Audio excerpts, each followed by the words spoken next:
Ladies and gents, welcome to the video. Today I'm going to be playing Ursarctic, and this is a very interesting deck that I created here. It's just such a banger with the new support with Polar Star and also the ultimate Bright Knight Ursarctic Alpha. Yes, I know they could have created a way easier name to pronounce, but anyways. So basically this card allows you to add a spell or trap card and also space summon it for free, which is just insanely good. And with the Polar Star you get to basically special summon a monster and it gets the same effect as the boss monster of the deck, which we're going to talk about in a little bit. Now the deck consists of a big Ursarctic core. We also play an interesting Deep Sea Diva engine, and we play a Tidal and also running Garin to continue extending with our plays. And in the extra deck we just play a whole bunch of synchro monsters because the deck cannot really go into anything but that. Now ratio wise I play 3 copies of Mick Power, which allows you to add any Ursarctic monster, 1 copy of each of these, which are not that amazing but they're just names here. We also play 3 copies of the new guy, which adds any spell or trap card, which is really amazing. Also 2 copies of Mega Polar, which is a spell or trap card destruction effect. 3 copies of Megatanus, which is a Book of Moon effect, and it's one of the best effects to actually go for to interrupt your opponent. And we also play 2 copies of Mega Bilis, which is again here for name, but it has a decent effect that can just banish a card from the graveyard, which is really nice against decks that use the graveyard, obviously. As of the spells, I played 3 copies of Departure. This is the best spell card you can play because you can just search out 2 Ursarctic monsters by pitching a card and just continue your plays. Also 1 copy of the Big Dipper. This card is really amazing. Number 1, it allows you to actually not tribute a monster off of the effect of your Ursarctic monsters, but you actually can banish a monster from the graveyard instead. And also it allows you to steal an opponent's monster if the conditions are met. So it enhances your monsters and it is a snatch steal for the deck, which is really amazing. And we play 2 copies of Radiation, and this card is just such an insane card. It allows you to draw up to 7 cards per turn. Anytime you special summon an Ursarctic monster, you get to draw a card up to 7 times, and this is insane. Like, this is ridiculously good. You're gonna see later in the video what a banger this card can be. Now, as of the extra deck, we play 1 Polari, 2 copies of Polar Star, 1 copy of the Septentrion, and 1 copy of the Grand Chariot. The only ratios you could switch are, for example, the Septentrion 2nd copy of, although I wouldn't suggest you really do that because it's not that big of a deal now. The Floodgate effect can be just inherited with the effect of the Polar Star. You can use the effect of it, and after you space summon, for example, Grand Chariot, it has the same Floodgate effect as this guy. The Floodgate effect allows you to negate any monster that doesn't have a level, so Xyz and Link monsters are just out of the way completely. Also, you can play a 2nd copy of Polari and the Big Dipper, but I don't play it here because I don't think I need more than 1 copy of it. And the reason why I don't play it is because the deck is really stuffed with other things. We play 3 copies of the Deep Sea Diva, and here's the thing, this is the best opener for the deck and you're gonna see why. Now, when you go Deep Sea Diva, you get to space summon the Neptibus. Neptibus mills the Dragoon, search out another copy of Dragoons. You activate the effect of the one in the graveyard, search out the Lapis. Lapis can be special summoned for free, and now you have a level 1, level 2, and a level 5. Level 2 and level 5 are gonna be tuners, and then you can go, for example, the Deep Sea Diva plus Neptibus, summon any of the Ursarctic monsters, or go into the Tatsunoku, and then you can use any level 7 monster in the hand, which we have like 20 of them, so you can just summon a copy of Borneo Fleur, and you'll protect it from Nibiru. Also, you can actually go with the Neptibus plus the Lapis Dragon, go for the Stardust Charge Warrior, go +1, and then use the Stardust Charge Warrior plus the Deep Sea Diva, summon the Crystal Wing, and again play around Nibiru, which is just insanely good. There are 2 ways to play around Nibiru with this deck. Deep Sea Diva is just crazy good in this deck. We're also playing 2 copies of the Deep Sea Aria, which allows you to just search out the Deep Sea Diva or something else if you'd like, but the majority of times you just search out the Deep Sea Diva. And we're also playing 3 copies of the Rani Garin, which we can basically summon to go into the Gimar Garin and get an additional protection effect and an additional interruption, potentially a banishing effect as well. And we're also playing Tidal because it's such an amazing card to just extend your plays a little bit more, and it's really important to play a roll of big monsters because the Ursarctic monsters require you to tribute level 7 or higher monsters, so the Tidal and the Rani Garin are just really good targets to go into and play them. And as of the rest of the extra deck, we're playing 1 copy of Dragite because it's a beautiful spare and trap card negation. Also, we're playing 1 copy of Trishula and also the Trishula Zero Dragon of the Ice Barrier, and this card is really amazing because you can actually use the level 3 token off of the Rani Garin plus any level 8 monster because all of them are tuners, and just go into the level 11 Trishula boss monster, banish up to 3 cards on the field, and then you get to even float into the Trishula, which is just insanely good, and it's a crazy good boss monster to go into. Also, I'm playing 1 copy of the Ravenous Crocodrake, and this card is a really nice +1 effect. Also, you can discard 2 cards, pop anything on the field, and because of the radiation, there is a very high chance that you're actually gonna have enough discard fodder to get rid of. Also, we're playing 1 copy of the Chengen as our final card in the extra deck, and it's actually really easy to activate the effect of it. All you gotta do is just use Big Dipper secondary ability. When you activate an Ursarctic's effect to just tribute a monster, you can instead banish a monster from the graveyard for cost, and this is giving you access to the Chengen ability as well, which is a really nice banishing effect. Oh boy, that was a lot of talking, but we're finally done with the deck profile, so now let's get into the gameplay so I can show you how good Ursarctics can actually be. Chaining Maxi in the standby phase. Oh my god, bro. Bro, what am I supposed to do against that? I had the perfect... You know what? I'm gonna play into it. Let's go Deep Sea Diva. Let's activate the effect. Space summon the Neptibus to the field. I'm just gonna do my absolute best, build the most craziest board I possibly can, and let's see what happens. Pitch the Dragoons. Search out the other Dragoons here. I don't care. Just get the extra value. And now I'm gonna be activating the Dragoons from the graveyard, and I will at least play around Nibiru real quick here, just search out a copy of the Lapis Dragon. Now I'm gonna be activating the effect of the Lapis Dragon, of course, and I'm gonna be space summoning it for free. And now we get to go using 2 of our monsters into the level 6, which is gonna give us an extra draw here, and we're gonna be using it to just synchro summon into the Crystal Wing, protect ourselves from Nibiru as the 5th summon here, drawing a copy of Departure. I don't need that, but thank you. Now we're gonna, okay, I was about to misclick into Dragite. Let's go into the Crystal Wing using these two. I absolutely have no other choice. I just gotta go for that play. And now I'm gonna be going for the other plays here. First of all, let's go Aegon. I'm gonna be pitching the Dragoons here, and which will basically allow me to just space summon to the field, go for a level 10 synchro play, but also I'm gonna be able to activate Dragoons and search out a copy of Gypsy Diva, which is literally gonna give me a follow-up to do the exact same thing, changing Ash Blossom. Never mind. This wasn't even an effect that I needed that bad. I don't know what you're doing, bro, but sure. Okay, regardless, we're gonna continue. Let's activate the Departure. We're gonna be pitching the other Departure because it's completely useless, and we're gonna be searching out 2 cards from the deck, from my deck to my hand. We're gonna go for this guy, also gonna go for the Mega Polar, I guess, just to have a discard fodder for the Mick Polar. And now we're gonna be using 2 of our monsters before anything else. Just go for the Gimmer Aegon here, just to have a little bit extra protection, and also just to have an additional interruption during our opponent's turn. Also, we were locked into only synchro monsters, so yeah. Now we're gonna be using the effect of the Mick Polar. We're gonna be pitching the Tidal first of all, because it's the better target to get rid of, and we're gonna be special summoning it to the field. Then we're gonna be activating the effect of the Mick Polar, search out a monster which is probably gonna be just a discard folder or just a free special summon eventually. And now we're gonna go activate the Bright Knight's effect, special summon it to the field as well as the extra body here. And now we're gonna be activating it, searching out a copy of the Radiation, and now we're gonna be also activating the Radiation here, and we're gonna be summoning the Mega Polar using the effect of it by pitching the Mick Billis, which actually wasn't the perfect idea, but it's still fine. It's not that big of a deal. It's just a random body here. We're gonna be now activating the effect of the Radiation. Let's go +1. We're gonna be just drawing an extra card. Deep Sea area, sure, dude, fine. Now we're gonna be using 2 of our monsters, going to Polari using these 2. We're gonna keep just 1 body on the field, which is gonna be really nice.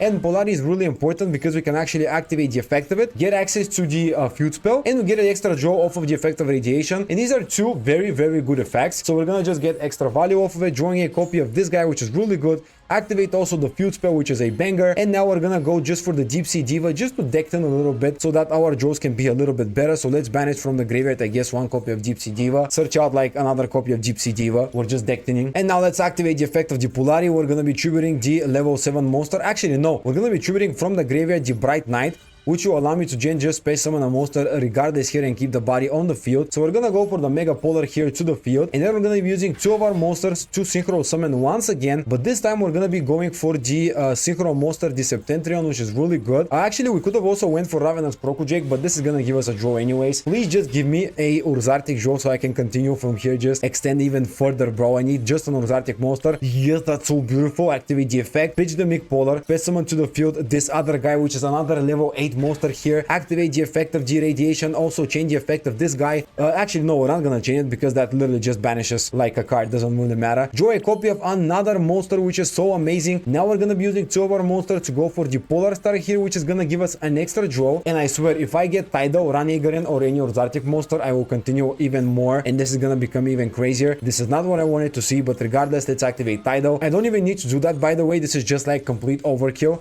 We don't have any more plays anyways. We just built a decent field, I guess. I'm gonna most likely just lose the game to this, but regardless, I at least showcase the combo and stuff. So yeah, let's just see what happens. We're gonna return back to the deck, I guess, a copy of the Mega Power. We have number 1, Protection, also a banishing effect maybe. Crystal Wing, which is a cool monster effect negation. We also have the Septentrion, which we can use the effect of and search out a copy of a Book of Moon, or popping effect for spells and traps. Also, we have the secondary effect of this guy, which basically allows you to negate any extra deck monsters that are Xyz monsters and Link monsters. So basically, he can only go for Fusion or Synchro. Activate the effect of the Dark World Ascension to Fusion Summon, and sure, that's a little bit problematic. How do we deal with that? Well, I guess we don't deal with that, we just let it go through. Okay, using, oh wait, he's going for the Colorless play. Wait, what are you doing? This is gonna get negated. Okay, he's gonna go for a whole bunch of effects here, 2 Graphas targeting my Aegon and also the Crystal Wing, Rainbow, Snow, and he's gonna go for the Colorless as his final move, and I'm gonna change the effect of the Crystal Wing to negate the effect of it. We're not gonna change that because that will be a misplay. We're gonna go changing the effect of the Crystal Wing, and then we're gonna go change the effect of the also Aegon, because I will protect my monsters from being destructed and whatnot. Oh, this card has an additional effect. I forgot about that. Okay, that's not big of a deal. We're gonna change the effect of the Aegon anyways. just get the protection on the field, and we just ended with that. This seems fine. We're just gonna wait a little bit. Let's see what happens. I don't know what's even gonna happen, by the way. We can banish a... Oh, actually, we can banish the Clawless. That's even better. Okay, that doesn't, you know, solve the problem for me completely, but still, not too bad. Negate the effect of the Clawless, so my field won't be destroyed. And now the Rainbow Ox will do something, Snow will do something, but the other ones won't do anything. Searching out Loosen. Okay, so with the Snow searching out, probably Rainbow Ox number 2. I don't know, dude. Oh my god, this is his second copy of Ascension. Who plays this card as more than one? Also, the Grafas don't work because of the Aegir. Oh my god, I protected myself from everything. Triple Tactics Talon. Oh no, that's gonna be so annoying. Wait, what? Look at your opponent's hand. Sure, I guess. There's nothing even good to get rid of. Yeah, sure, just shuffle back that. Activating now Dark World Dealing, so both players get to, you know, draw in this card. I will basically discard the Deep Sea Area no matter what because I don't need it. Discarding Lucen, I'm gonna pitch this. So the Lucen will give him an extra body, which, you know, understandable. By the way, we still haven't used the effect of this guy, so we have a Book of Moon effect. Also, we haven't used the effect of the Big Dipper, which we can actually make great use of and just steal a monster whenever we'd like. But for now, we're just gonna go for the effect of the Septentrion. That might eat an interruption. Nope, never mind. Search out a copy of the Megathanos is really good because it's a Book of Moon, but maybe this is not too bad because it's gonna destroy his Dark World field spell. Because he can activate more than one Dark World field spell, I'm just really not sure if I can go for that. So I'm just gonna go for the Book of Moon. I think this is the better option. I'm just gonna play it safe. Okay, returning to the hand, the Lucent, obviously. Space Summoning to the field, the Rainbow Ox, and now he's also gonna be able to return the Rainbow Ox. I really don't want to take control of these monsters because there is no way that he doesn't have more extenders, bro. Like, it's impossible that he won't extend even more than that. So he's gonna Space Summon to the field the Grafa. I honestly cannot do anything about that, nor will I ever do anything about that. It's time to just see what he will do here. For now, he doesn't have anything that crazy. Remember, he cannot go for Xyz Place, he cannot go for Link Place because they will both be negated, so that's even better for me, right? And now he's gonna return the Ascension, he's gonna pitch something else. Probably gonna get rid of the Rainbow Ox, I guess. Nope, never mind, Lucen. That's gonna be an extra body again. Okay, Space Summoning it out to the field. Returning it to the hand again. Okay. He wants to bring back the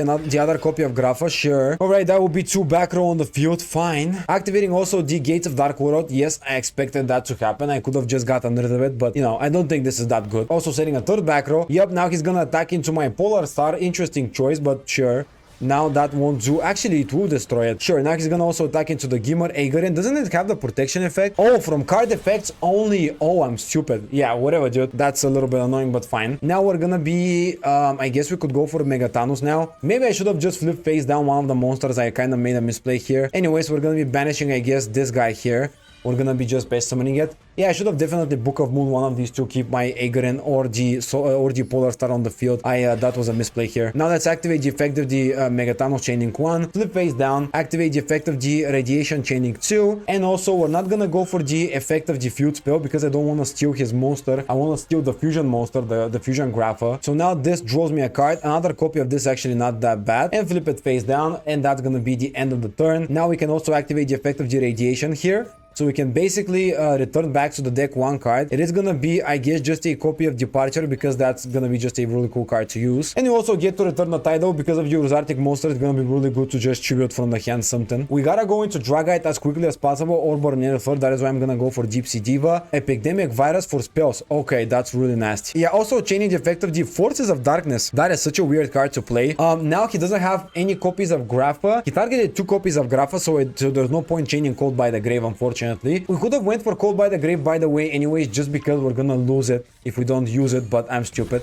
Yeah, I've just made a misplay here anyways. Come on, bro, I need to play the game. Let me do something. Alright, we're gonna immediately start with the Deep Sea Diva. Activate the effect of her, just Space Summon the Neptibus again. Changing the effect of the Ascension just to Fusion Summon, but that's not a big of a deal. Using the Grafa, also using the Lucen. Oh, he's gonna go for a second copy. Wait, what? Bro, there's no way. Who plays a second copy of Clawless? That's so stupid. This is not even that great of a card as a second copy of. Activate now the effect of the Grafa. Sure, dude, he's gonna attempt to pop something. Attempting to pop the Neptibus. This is like the most useless card possible. Yeah, I should have just changed the effect of the Cold by. That would stop the effect of it, but I'm stupid. I just made a ginormous misplay not doing it. So first of all, I can go activate the effect of Septentrion. Search out a monster, then I can activate the Gimmer Aegir's effect, which is really good.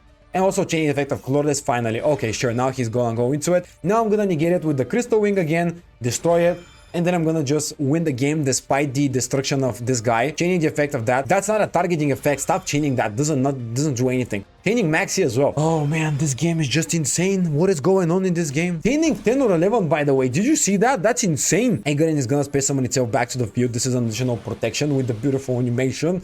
I'm so hyped about this game, by the way, for some reason. Now I'm gonna add a copy of, I guess, the new guy. It's just a really cool guy to activate. I could have basically protected my monsters, but it's not that big of a deal. It's just whatever, because I can go for more plays. Yep, he's gonna get rid of both of my cards, sure. And now, do you have even anything else here? Chaining the effect of the Tsuchinoku space summon as well. Bro, I don't care. Now it's time to go for Borne de Fleur, and we're gonna just close the game here using that. Wait, what? Oh, this is also a tuner. Oh, we gotta use the crystal. Well, it's still fine. We're gonna use the crystal wing. It's still really good. It is gonna be game for sure, in my opinion. Let's just pop the Lucent. That's like, you know, really good. Now let's go activate the effect of the new support, space summon it to the field as a level 7 body here, not tuner, by the way.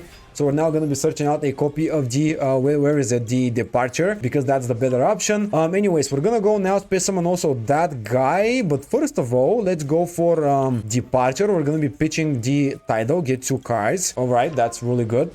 Yep.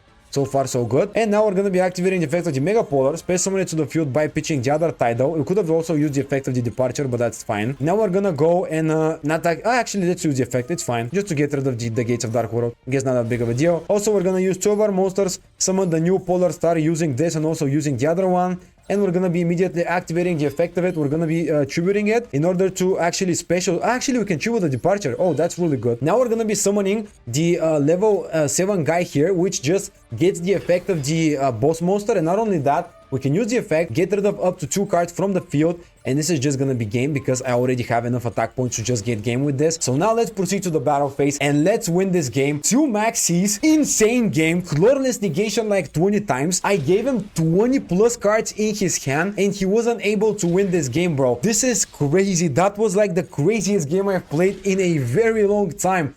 Oh my god, this deck is just so cool and fun to play with. Just try it out yourselves, guys. You will love it for sure.